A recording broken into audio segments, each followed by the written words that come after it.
Salut, c'est Natacha. Est-ce que vous aimez les apéros?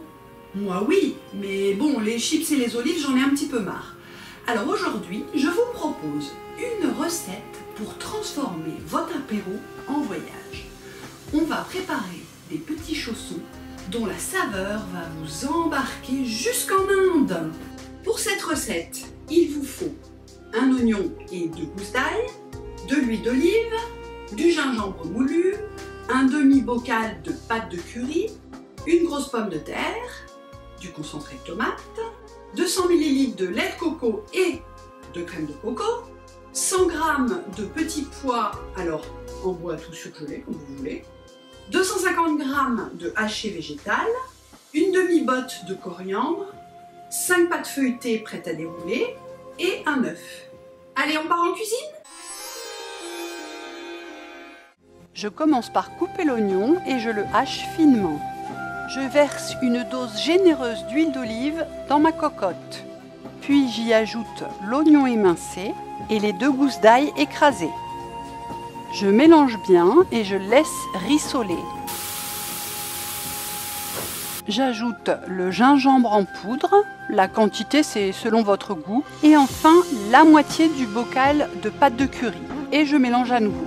Pendant que les épices imprègnent le mélange, je vais éplucher la pomme de terre, puis je la lave à l'eau très chaude et je la sèche bien.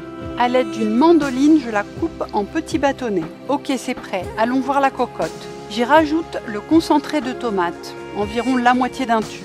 Je verse les bâtonnets de pommes de terre et les 100 g de petits pois. Enfin, j'ajoute les 250 g de haché végétal. S'il est trop compact, il faut le couper en petits morceaux.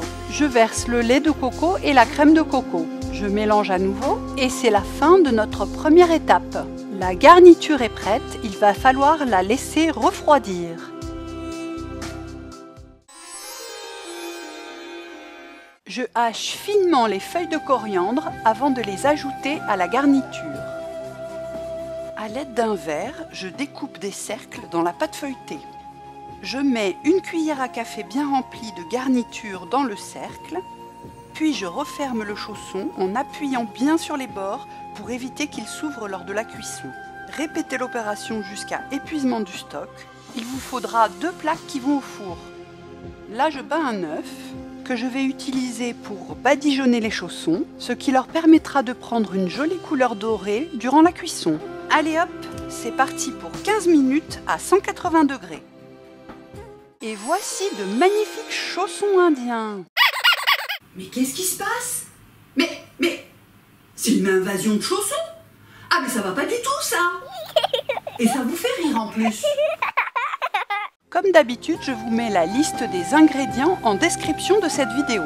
N'hésitez pas à m'envoyer vos photos de chaussons. Et n'oubliez pas de vous abonner si ce n'est pas encore fait, il y a d'autres recettes sur la chaîne.